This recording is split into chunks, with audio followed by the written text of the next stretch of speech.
Namo Buddhaya. Good morning students. Hari ini kita akan melanjutkan materi kita mengenai kisah panah beracun ya. Minggu lalu kita sudah belajar mengenai kisah rumah yang terbakar. Hari ini kita akan belajar mengenai kisah panah beracun ya. Miss Dwi akan membacakan ceritanya dan nanti Miss Dwi akan menyimpulkan sesungguhnya apa sih makna dari kisah panah beracun ini. Nah, baik. Pada suatu hari ya ada sekelompok orang ya, mereka ini bersahabat ya, berteman. Kemudian terdengarlah suara itu cap. Terdengar suara anak panah mengenai sesuatu. Lalu terdengar teriakan ah ya. Wah, gawat. Teman kita terkena panah. Kita harus segera menyelamatkan nyawanya, seru seseorang. Ketika dilihat, ternyata luka temannya ini cukup dalam, cukup parah. Anak panah itu juga beracun. Teman-temannya berdatangan dan berkata, "Tenang kawan, kami akan langsung mencabut anak panahnya. Kamu jangan bergerak." Jangan dicabut dulu. Cari tahu dulu, siapa yang berani memanahku? Laki-laki atau perempuan?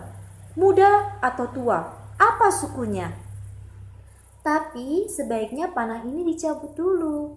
Darahnya semakin banyak yang keluar, ujar kawannya. Tidak, jangan dicabut dulu.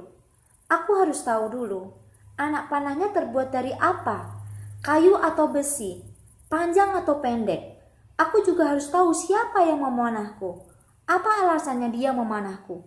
Kawan, anak panahnya harus segera dicabut. Kalau tidak, racunnya akan menyebar. Dan kamu tidak tertolong lagi, ujar temannya. Tidak, jangan coba-coba kalian cabut sebelum aku tahu bagaimana. Dia tidak sempat menyelesaikan kalimatnya, karena ia terlanjur mati atau meninggal, sebelum satu pun pertanyaannya terjawab. Apa pendapatmu? Setelah mendengarkan cerita perumpamaan orang yang terkena panah beracun, bagaimana nak pendapatnya? Kamu pasti berpendapat betapa tidak tahunya orang tersebut. Benar? Orang itu tidak tahu. Ia tidak bisa memutuskan dengan bijaksana mana yang harus didulukan dan mana yang tidak perlu ditanyakan. Perumpamaan panah beracun ini adalah cerita dari Sang Buddha untuk menggambarkan betapa tidak tahunya seseorang yang selalu mempertanyakan serta mempermasalahkan hal-hal yang tidak perlu. Padahal ada hal yang lebih perlu untuk dilakukan. Dahulu ada seseorang Brahmana juga bernama Malungkiaputta yang datang dan bertanya kepada Buddha dengan pertanyaan-pertanyaan yang tidak bermanfaat. Buddha hanya diam saja. Buddha tidak menjawab, namun itu bukan berarti Buddha angkuh dan tidak tahu. Melainkan karena Buddha tahu, seandainya Buddha menjawab pertanyaan-pertanyaannya tersebut, Malungkiaputta akan menjadi bingung dan tidak akan bertambah kebijaksanaannya. Ya, jadi Sang Buddha itu terkadang tidak menjawab pertanyaan dari seseorang karena sesungguhnya pertanyaannya ini tidak membawa kepada pengetahuan yang baik, tidak membawa sesuatu untuk mencapai pembebasan. Ya, jadi Sang Buddha hanya terdiam, tidak menjawab pertanyaan. Buddha lebih menekankan kepada hal-hal yang berhubungan dengan kemajuan dan kebaikan kita.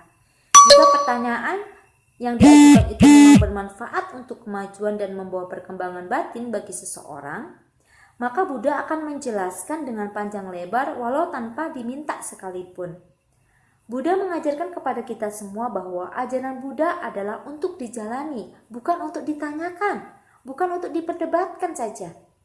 Jadi kalau kita ada siswa Sang Buddha yang baik, kita harus menjalani ajaran Sang Buddha dan meneladani sifat-sifat luhur dari Sang Buddha. Tidak terlalu banyak bicara, tetapi tidak ada aksi. Ya, sebenarnya Buddha bukan melarang kita bertanya, bukan. Ada hal yang memang perlu kita tanyakan kalau memang itu berhubungan dengan pelajaran dan kemajuan kita. Tapi kadang ada anak yang suka bertanya hal-hal yang iseng, hal-hal yang tidak berguna, yang guru tidak perlu menjelaskan apa artinya itu, ya, sama sekali. Nah, jadi kita boleh bertanya sesuatu hal yang bermanfaat yang membuat kemajuan kepada diri kita. Misalnya kita tidak paham dengan pelajaran guru. Nah, kita boleh bertanya, "Teacher, ini artinya apa? Saya belum paham." Seperti itu ya. Jadi kita harus bijaksana. Jangan seperti orang yang terkena panah beracun. Dia mau diselamatkan tetapi malah tidak mau. Dia mau cari tahu dulu siapa yang panah dia. Ya.